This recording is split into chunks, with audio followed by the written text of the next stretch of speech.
So you come down to your final assessment and plans. You've looked at, so you've gone through 4 steps. You've entered the data for the current risk. You've selected the QC process.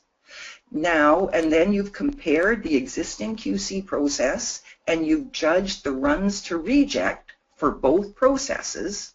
Now you come into a final assessment and plans. You do a risk analysis, so you look at the estimated risk. Now in this case, it was going to take you 20 runs to detect change. You would never detect it.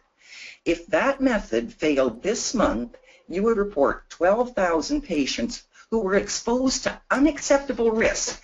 They don't all get medically unreliable results, but they would all be exposed to an unacceptable risk level, because if this method rose above the acceptable risk level, you would never detect it. So 40% of the patients tested after this failure to unacceptable risk would be exposed to unacceptable risk.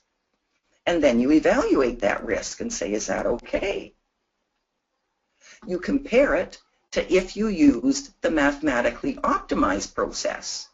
Now in this instance, you actually need to increase your QC frequency, because this is one of those analytes where it's going to take 3 runs to detect the error, because the method is challenged to meet the medical goals. You get into something like sodium and you will see this often.